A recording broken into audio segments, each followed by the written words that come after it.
ఈ రోజున క్రిస్మస్లో క్రీస్తు జన్మదిన వృత్తాంతంలో ఈ గొర్రెల కాపర్ల ప్రాముఖ్యత ఏంటో తెలుసుకుందరు. కానీ ప్రతి దేశంలో ఉన్నట్టుగానే ఆ దేశంలో కూడా గొర్రెలు కాసుకునే వాళ్ళు ఉన్నారు. ప్రత్యేకించి ఈ సందర్భం జరుగుతున్న యేసు పుట్టిన ఈ సందర్భంలో చాలామంది అంటారు, మనం సహజంగా డిసెంబరు, మీ అందరికీ తెలుసు కదా, నేను ఎప్పుడు చెప్పే మాట, యేసు డిసెంబర్ 25వ తారీఖున పుట్టలేదు. మనము రోజును కాదు సెలబ్రేట్ చేసుకుంటుంది ఆ వృత్తాంతాన్ని, లేదు సందర్భాన్ని. నిజానికి మరి యేసు పుట్టిన సందర్భం ఏదైనా ఉందంటే, అంటే ఆ నెలలు చూసుకున్నట్లయితే ఎర్లీ ఫాల్, అంటే ఆగస్టు నెలాఖరు నుంచి అక్టోబర్ 3వ వారం లేదా 4వ వారం లోపల సమయంలో ఆయన పుట్టి ఉండాలి. దాన్ని మనం క్రిస్మస్ రోజున నేను మీకు కొంత వివరిస్తాను, అది వేరే సంగతి.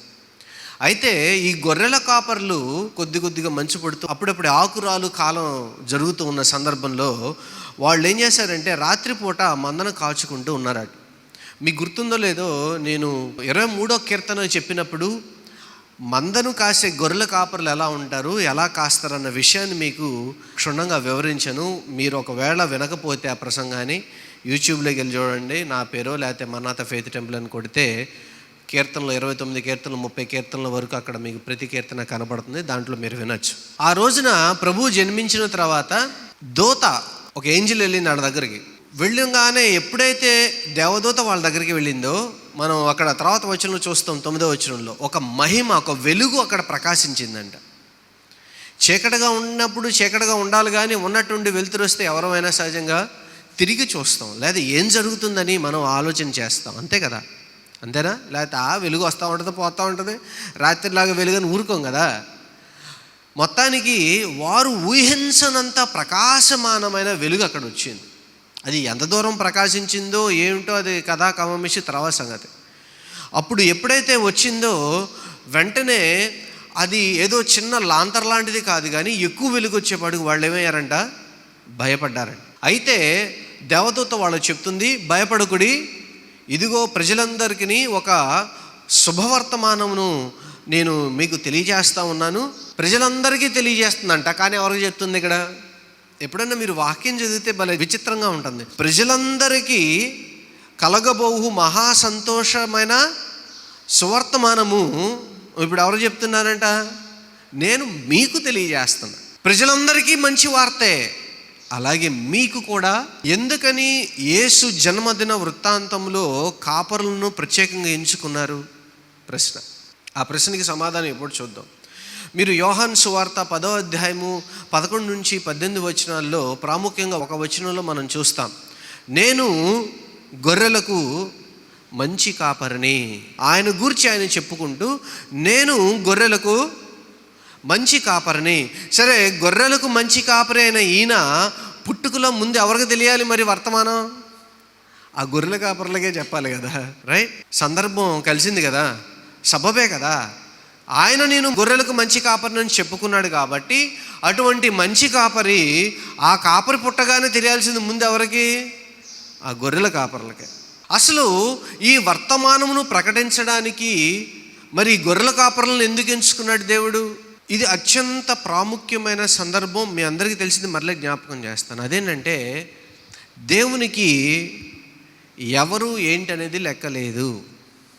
వాళ్ళు గొర్రెల కాపర్ల, జ్ఞానుల, రాజుల, ఇంకొకళ్ళ, ఆయనకి ఏమాత్రం లెక్కలోది కాదు. దేవుని గూర్చి మనం మాట్లాడుతున్నప్పుడు, దేవుని సంగతులను గూర్చి మాట్లాడుతున్నప్పుడు, మనము ఈ కంటికి కనిపించే వాటితో మిళితమై ఉన్న వాటిని కలిపి మాట్లాడడానికి అవకాశం లేదు. ఎందుకంటే God is not from earth. దేవుడు భూమి మీద జన్మించినప్పటికీ, మనందరికీ అర్థం అవ్వడానికి, మనందరినీ కలవడానికి ఆయన మనిషిగా వచ్చినప్పటికీ, ఆయన నిజానికి 100% మనిషి, 100% దేవుడు. అయితే ఈ భూమిని కూడా సృజించిన వాడు, దీనికంటే పని ఉన్నవాడు. కాబట్టి ఈ మెటీరియల్స్ ఏవైతే ఉన్నాయో, మనకు కంటికి కనిపించే ఏవైతే ఉన్నాయో, మనం గొప్పగా ఎంచుకునే ఏవైతే ఉన్నాయో, for him it is nothing. నేను అప్పుడప్పుడు చెప్తూ ఉంటాను, మనం ప్రకటన గ్రంథంలో చూస్తాం, మనందరం గొప్పగా చెప్పుకుంటాం, మనం పరలోకి వెళ్ళినప్పుడు బంగారపు వీధుల్లో నడుస్తామని. అవునా? మంచిదేనా? బంగారం వేసిన వీధులు నడవడం అది ఆధిక్యత కదా, అంతేనా? అందుకే దేవుడు అక్కడ పెట్టింది వాటిని. అయ్యుండొచ్చు, కానీ ఇంకొక అర్థం కూడా దానికి ఉంది.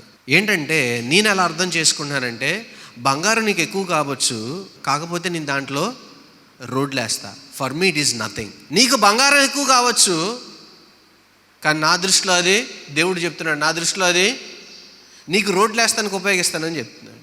అంటే మనము వెలగలది, గొప్పది, అందంగా ఉంది, సూపర్ డూపర్ అని ఎంచుకునేది దేవుడికి it doesn't care. It is as simple as that. He just don't care.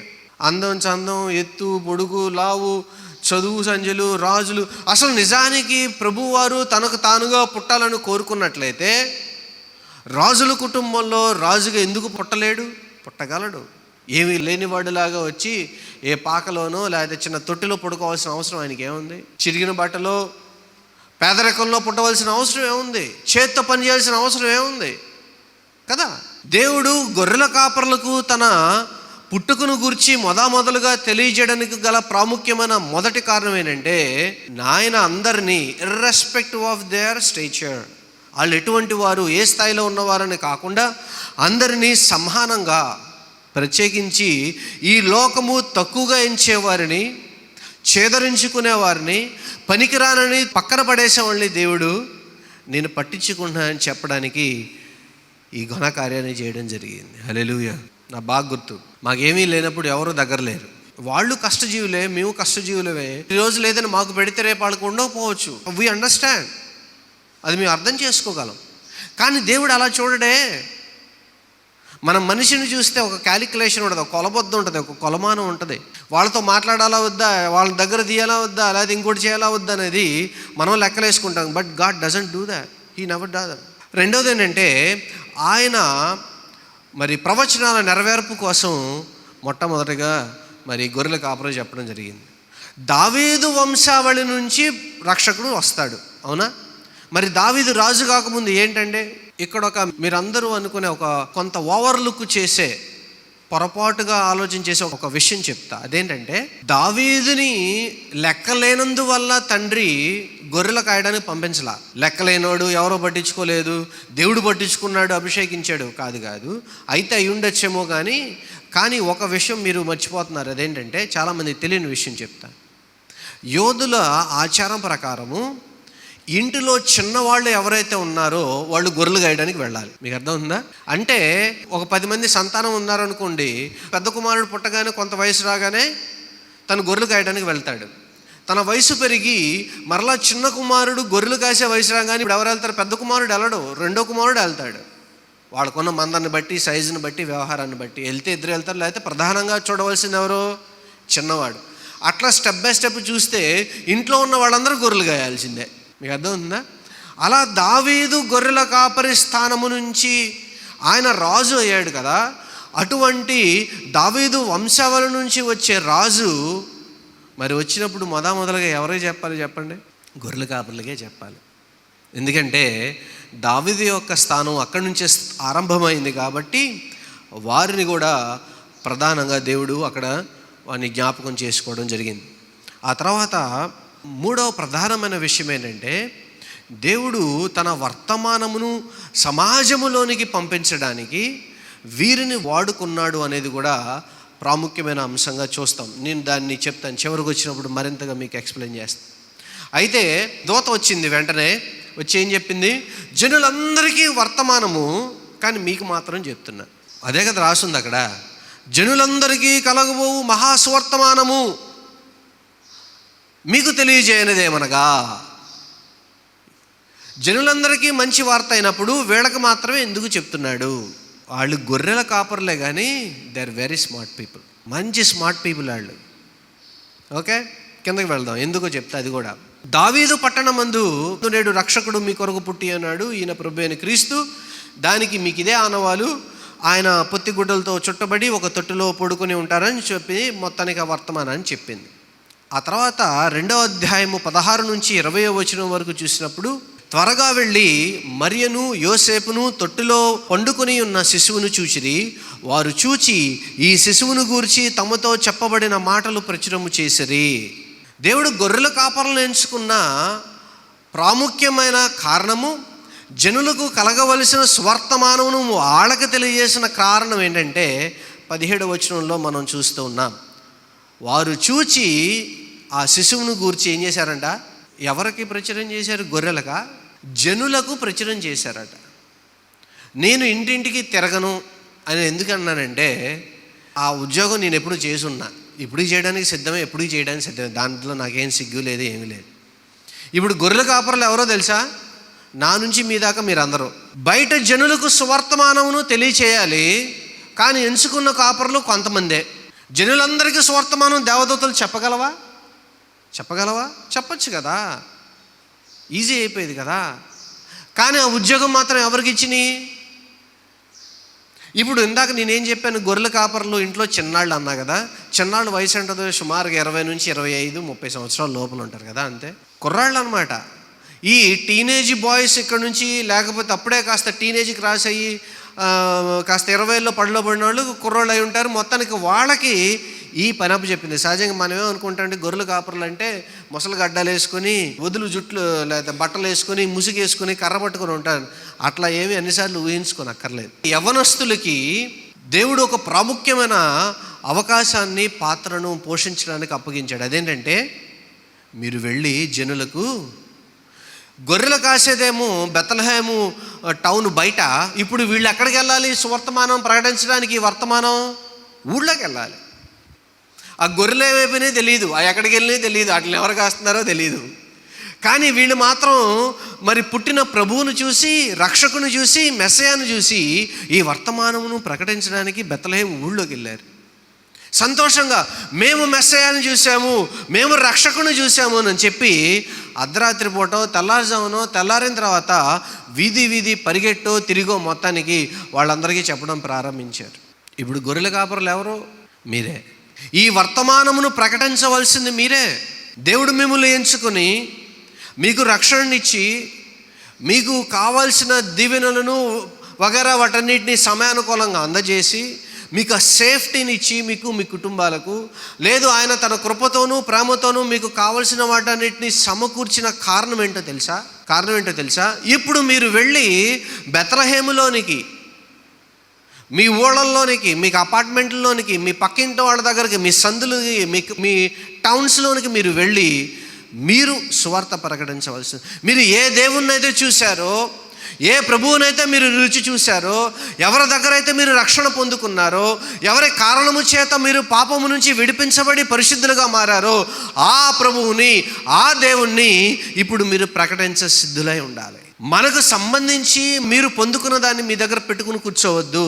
దేవుడు మీకు ఏదైతే ఇచ్చాడో, ఏ అవకాశాన్ని అయితే ఇచ్చాడో దాన్ని మీరు పంచడం వల్ల పెరుగుతుంది, మీ దగ్గర పెట్టుకోవడం వల్ల పాడైపోతుంది.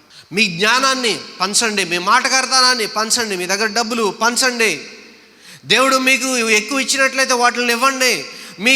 మీకు తెలిసినట్లుగా, మీకు తోచినట్లుగా పక్కన వాళ్ళకి కౌన్సిలింగ్ చేయడమో, లేకపోతే బాధలో ఉన్న వాళ్ళకి ఓదార్పు చెప్పడం. Do something in the name of the lord. దేవుని పేరట మీరు గుక్కిట మంచినీళ్ళు ఇచ్చినా దాని యొక్క ప్రతిఫలం మీరు కోల్పోరని మీకు చెప్పుచున్నానని యేసు మాటలు ఈ పూట మీకు జ్ఞాపకం చేస్తూ ఉన్నాను. క్రైస్తవ లోకంలో అత్యంత బాధాకరము, రోజు రోజుకి నన్ను పట్టి పీడించే విషయం ఏదైనా ఉండినట్లయితే, క్రైస్తవులు సోబరులు అవ్వడం మాత్రమే కాకుండా వాళ్ళు పొందిన దీవెనలు, వాళ్ళకి వచ్చిన వాటిని వాళ్ళ దగ్గర పెట్టుకుని, బ్యాంకులో పెట్టుకున్నట్టుగా వాళ్ళ మనశ్శాంతిని, వాళ్ళకున్న సంతోషాన్ని వాళ్ళ దగ్గర పెట్టుకుని వాళ్ళు సంతోషించడం నాకు నచ్చట్లేదు. మీకు ఇవ్వబడిన మనశ్శాంతి, మీకు ఇవ్వబడిన సంతోషము, మీకు ఇవ్వబడిన ఆరోగ్యము ఎంతో కొంత మీ పక్కన వాళ్ళకి చేరవలసిందే ఉంది. మీరు మాట్లాడండి, వాళ్ళని ఎంకరేజ్ చేయండి, దేవుని మాటలు చెప్పండి, స్వార్థను చెప్పండి. మీకు దేవుడు దేన్నైతే ఇచ్చాడో దాన్ని పంచుకోవడం వల్ల దేవుడు మరింతగా మీకు ఇస్తాడు. మరలా మొదటికి వస్తున్నాను, దేవుని చెయ్యి పెద్దది. ఆయన దీవించడం మొదలు పెడితే మీరు పంచితే అయిపోతుందని బాధపడబాకండి. ఇస్తే తిరిగిపోతుందని 1-10 మార్లు మీ కొండలు చూసుకోవద్దు. మీరు ఇచ్చిన ప్రతి మారు దేవుడు దాన్ని లెక్కగట్టి కొన్ని రకాలుగా, కొన్ని వందలుగా, కొన్ని పాళ్ళుగా మీకు మరలా తిరిగిస్తాడు. కావాలనుకుంటే పంచండి, ఎక్కువ రావాలనుకున్న వాళ్ళు పంచాలి. ఉదాహరణకి వరి నాట్లు వేస్తాం కదా, వడ్డీ జల్లుతారు కదా, దుక్కి దున్ని ఎన్ని మడులు కడతారు కదా. వేసిన తర్వాత ఒక్కొక్క వరి గింజకి ఒక్కొక్క మొక్క వస్తుంది, ఒక్కొక్క వరి మొక్కకి ఒక్కొక్క గింజే ఉంటుంది. అవునా? రైట్ అని నేను చెప్పింది కాదా? అయ్యో ఎన్ని వస్తాయి? ఎన్ని వస్తాయి? ఒక వరిగింజ నాటితే ఒక మొక్క అయిన తర్వాత దానికి ఎన్ని వస్తాయి? ఒకటే వస్తుందా? ఏమంటే కంకుల్లాగా వస్తాయి. ఒక్కొక్క కంకుకి కనీసం 25-30 గింజలు ఉంటాయి కదా, సుమారుగా చెప్తున్నాను, ఐఎమ్ నాట్ ఎగ్జాక్ట్. అవునా? ఒక బస్తా గింజలు, ఒక బస్తా ఒడ్డు జల్లామనుకోండి, మళ్ళీ ఒక 40-50 బస్తాలు తిరిగి వస్తాయి. ఇప్పుడు దేవుడు మిమ్మల్ని చేయమంటున్నాడంటే, మీకు ఇవ్వబడిన దాంట్లో మీరు షేర్ చేసుకోవాల్సిన దాంట్లో ఈ మరి గొర్రెల కాపరులు ఏ విధంగా తెలివిగా వెళ్ళి జనులందరికీ సువార్తమానం అన్నాడు, మరి దూతగారేమో మనకే చెప్పాడు, ఓహో మిగిలిన పని మనం చేయాలి కాబట్టి అని చెప్పి వాళ్ళు బెత్లెహేములోకి వెళ్ళి మిగిలిన పని వాళ్ళు చేశారు. వాళ్ళకున్న కాస్త స్మార్ట్నెస్ మనకు కూడా ఉంటే బాగుంటుంది కదా. ఈ వర్తమానమును సువర్తమానమును రక్షకుడు పుట్టి ఉన్నాడు, వచ్చాడు, ఆయన శిలువ మీద వేలాడాడు, తిరిగి లేచాడు, వెళ్ళాడు, మరలా రాబోతున్నాడన్న సువార్తను మనము మన కుటుంబాలలో మన పక్కన ఉన్న వాళ్ళకి పెంచుకుంటే ఒక గింజ కంకులైనట్లుగా మీ దీవెనలో కూడా గింజ నుంచి కంకులు అవుతాయి. దాచుకున్నారనుకోండి గింజ చచ్చిపోద్ది, పొడైపోద్ది. ఏదో ఒక రోజుకి గింజలు దాస్తే ఉపయోగం ఏమైనా ఉందా? ఎన్ని రోజులు దాస్తారు? ఏమంటే ఎన్ని రోజులు దాస్తారు? పొడైపోదా ఏదో ఒక రోజుకి? ఎందుకు పనికి రాకుండా పోదా? నోకైపోదా? అది బతికున్నప్పుడే, దాంట్లో పచ్చిదనం ఉన్నప్పుడే, అది పెరగగలిగినప్పుడే దాన్ని నాటండి. దేవుడప్పుడు మీకు దీవెనలను కంకుల కింద ఇస్తాడు. వీళ్ళు వెళ్ళారట, మొత్తం కనపడినోడందరికీ చెప్పినట్టున్నారు.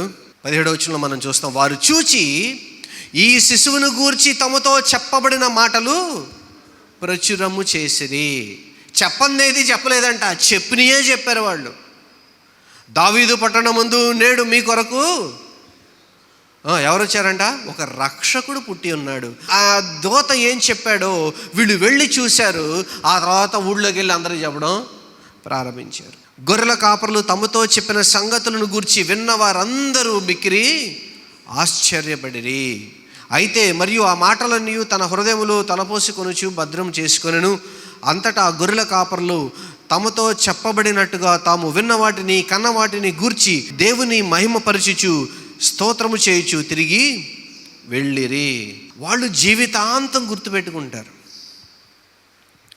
మెస్సయ్య వచ్చినప్పుడు మేము మొదట చూసాం, రక్షకుడు వచ్చినప్పుడు మొదట చూసింది ఎవరో? మేము. నా ఊహలోంచి మాట్లాడుతున్నాను నేను. బహుశా ఆయన వయసులో పెరిగిన తర్వాత అటు ఇటు తిరుగుతున్నప్పుడు, ఊరు వెళ్ళి అద్భుత కార్యాలు, ఆశ్చర్యకార్యాలు చేస్తూ ఉన్నప్పుడు, గొప్ప ప్రసంగాలు చెప్తూ ఉన్నప్పుడు, దేవుని రాజ్యం గురించి ప్రకటిస్తూ ఉన్నప్పుడు ఆ గొర్రెల కాపరులు కొంచెం అప్పటికే వయసులో పెద్దవాళ్ళే ఉంటారు కదా, ఈయన్నే మేము పుట్టినప్పుడు చూసామండి అని అనుకోకుండా ఉంటారా? కలవకుండా ఉంటారా? బోధకుడా నువ్వు పుట్టినప్పుడు మేము చూసామని కలవకుండా ఉంటారా అని నా అభిప్రాయం. ఆయన పుట్టినప్పుడు చూశారు, తిరిగినప్పుడు చూశారు, విన్నారు, చివరికి ఆయన శిలువలో వేలాడినప్పుడు కూడా ఖచ్చితంగా వాళ్ళు చూసేనే ఉంటారు. ఈ అద్భుతమైన అవకాశము, భాగ్యము కేవలము గొర్రెల కాపరులకు మాత్రమే ఇవ్వబడాల. ఆ తర్వాత జ్ఞానులకు ఇవ్వబడింది, ఆ తర్వాత హేరోదుకి ఇవ్వబడింది. కానీ హేరోదు దాన్ని తీసుకోలేదు, తను వేరే విధంగా దాన్ని వాడుకున్నాడు, అది వేరే సంగతే.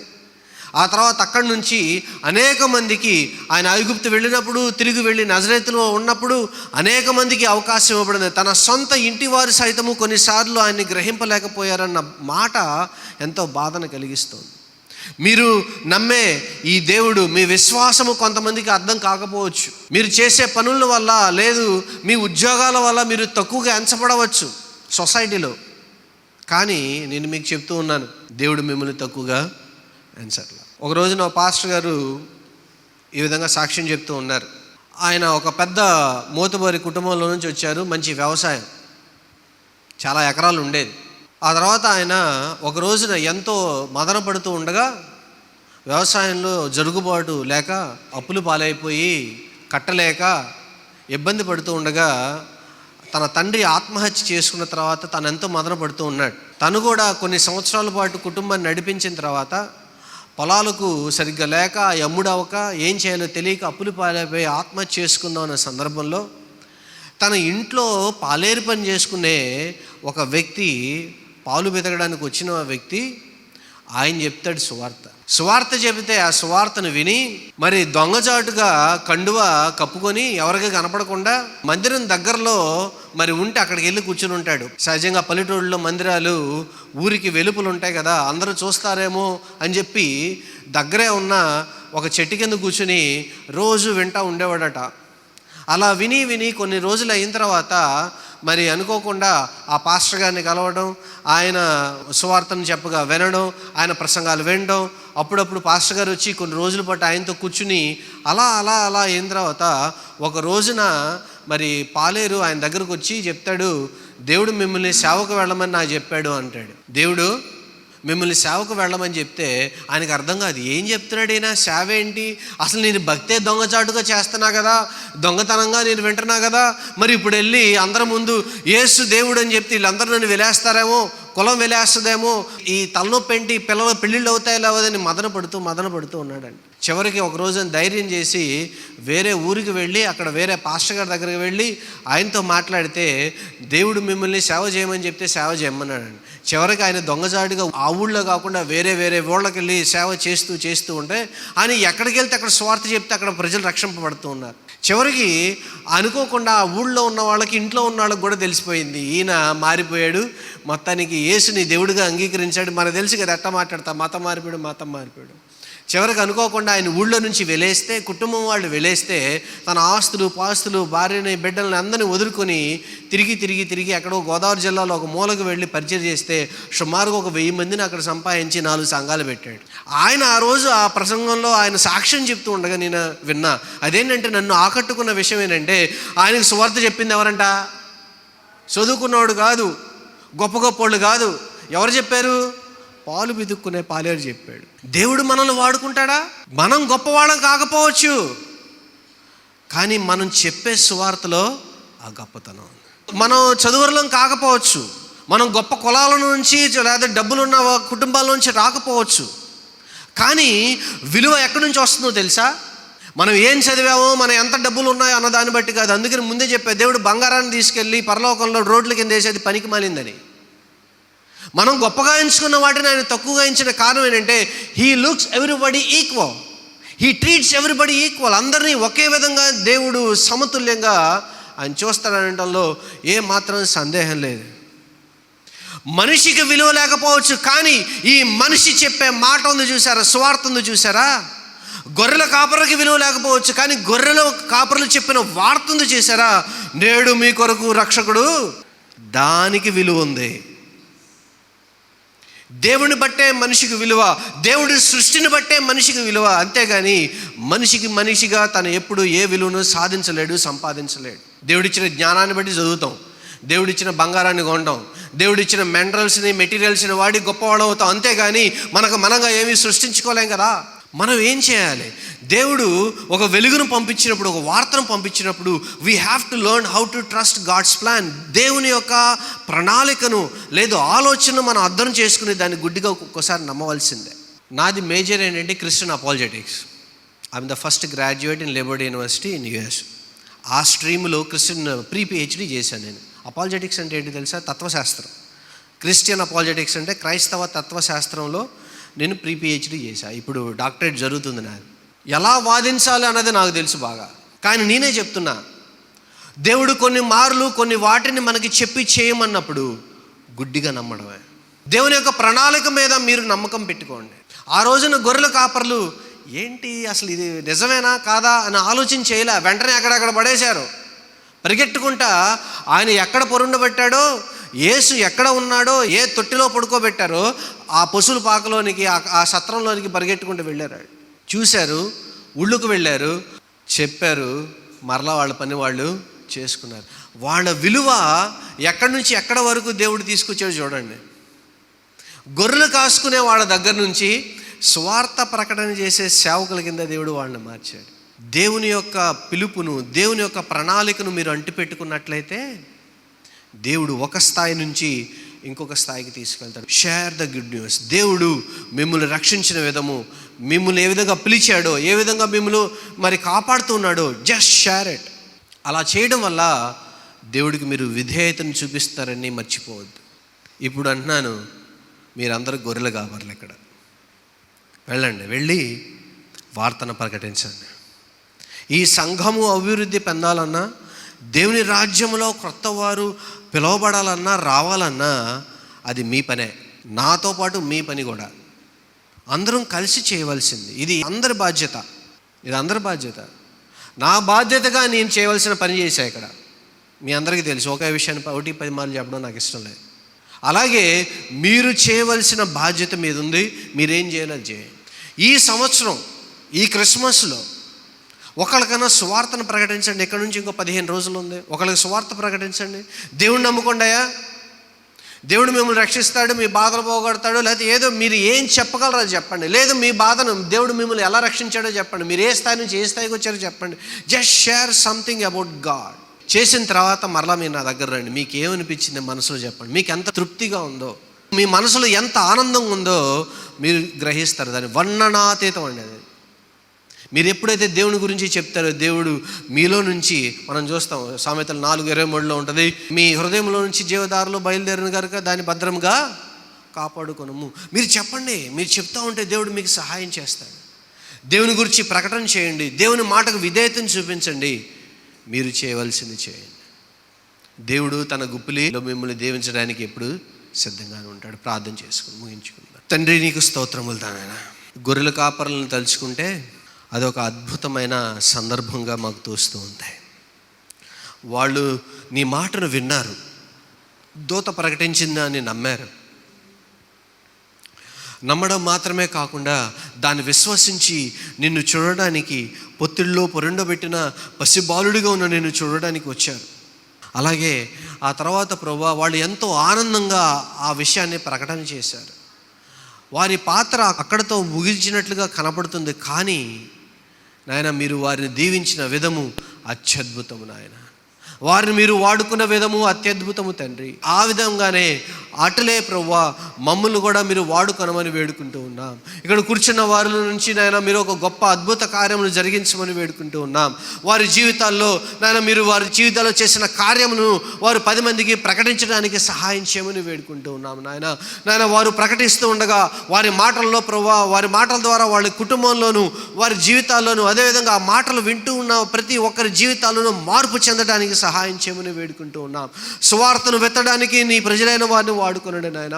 కుటుంబంలో ఉన్నవారిని, పక్క కుటుంబాలు, నేబర్స్గా ఉన్నవారిని, అపార్ట్మెంట్లో ఉన్నవారిని, కమ్యూనిటీలో ఉన్నవారిని దర్శించడానికి వారికి కావాల్సిన శక్తిని, బలమును, ఆరోగ్యమును దయచేసి ఆలోచన ఇచ్చి నడిపించమని వేడుకుంటూ ఉన్నాం తండ్రి. ఇదిగో తండ్రి ఈరోజు నాయన మీ సన్నిధిలో వేడుకుంటూ ఉన్నాం. నిన్నటి రోజున వచ్చి మందిర పరిచర్లో పాల్గొన్న ప్రతి ఒక్కరిని దృష్టించి దీవించి ఆశీర్వదించమని వేడుకుంటూ ఉన్నాం నాయన. మీ మందిర పరిచర్య చేసిన ప్రతి ఒక్కరి మీద మీ ఆశీర్వాదమును ఉంచమని వేడుకుంటూ ఉన్నాం. వారిని, వారి కుటుంబాలను నిండుగా మెండుగా దీవించి ఆశీర్వదించమని, వారికి ఆరోగ్యముల విషయంలోనూ ఆర్థికపరమైన విషయాల్లోనూ ఒక గొప్ప విడుదలను, ఎదుగుదలను కలగజేయమని వేడుకుంటూ ఉన్నాం. వారిని, వారి పిల్లలను, వారి మనవాళ్ళు, మనవరాళ్ళు ఎవరైతే ఉన్నారో వారి కుటుంబాలను దీవించి ఆశీర్వదించండి నాయన. నీ సన్నిధిలో వచ్చి ఎవరైతే నాయన గోజాడుతూ ప్రార్థన చేస్తూ ఉన్నారో, ఆర్థికపరమైన విషయాల్లో నాయన విడుదల కోసం ప్రార్థన చేస్తూ ఉన్నారో నాయన వారిని ఆర్థికపరమైన విషయాల నుంచి విడిపించమని వేడుకుంటూ ఉన్నాం నాయన. జటిలమైన సమస్యల నుంచి వారిని విడిపించమని వేడుకుంటూ ఉన్నాం తండ్రి. ఈరోజు పరిచర్లో పాల్గొన్న ప్రతి ఒక్కరిని, పాటలు పాడిన, వాద్యాలు వాయించిన, అదేవిధంగా చేసిన ప్రతి పరిచర్య చేసిన వారిని ప్రతి ఒక్కరిని బట్టి నాయన మీ సన్నిధిలో వేడుకుంటూ ఉన్నాం. వారిని, వారి కుటుంబాన్ని దీవించి ఆశీర్వదించండి. ఇదిగో ఈ వారమంతా మిగిలిన 15 రోజులు మా ముందు ఉండగా ఈ 15 రోజులు ప్రభువా అత్యంత అద్భుతంగా మా కుటుంబాలను నడిపించమని వేడుకుంటూ నాయన మమ్మల్ని ఆనందంతోనూ సంతోషంతోనూ నూతన సంవత్సరంలోనికి నడిపించమని, నాయన మరి క్రిస్మస్ ఆరాధనలోనికి నడిపించమని వేడుకుంటూ ఉన్నాం.